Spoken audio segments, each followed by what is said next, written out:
आगे बढ़ेंगे और खबर शामिल कर लेंगे पेशावर से। ज़हीर अली शाह की रिपोर्ट के मुताबिक रिजवान अल्लाह खान एडवोकेट का ताल्लुक कुरम एजेंसी से ताल्लुक है। उन्होंने आज बाकायदा मिलगरी वैकलान में शमूलियत हासिल की। मोहतरम को मिलगरी वैकलान में खुशामदीद कहते हैं और उनकी बेहतर मुस्तकबिल के लिए दुआगो रहेंगे। इसके लिए हारून ज़ादा एडवोकेट का शुक्रिया अदा करते हैं। आगे बढ़ेंगे और खबर शामिल कर लेंगे सवात मालम जब्बा से। ज़हीर अली शाह की रिपोर्ट के मुताबिक जहां पर सवात मालम जब्बा में एक ट्रैफिक हादसा पेश आया है जिसमें जान बहक होने वालों की तादाद 7 हो गई है। मालम जब्बा ट्रैफिक हादसे में जान बहक अफराद की तादाद 7 हो गई। जान बहक अफराद की लाशें लवाहिकीन को हवाले करके अपने अपने इलाकों को रवाना कर दी गयी। पीसी मालम जब्बा के हाईएस गाड़ी में सवार 12 अफराद पीसी होटल मालम जब्बा के मुलाजमीन थे।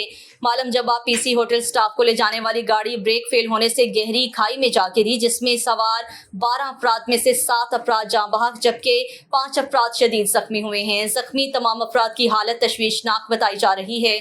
जान बहक अफराद में से 2 का ताल्लुक शांगला, 1 का रावलपिंडी, 1 पेशावर से और 1 चारसद्दा और 2 का जिला शांगला से है।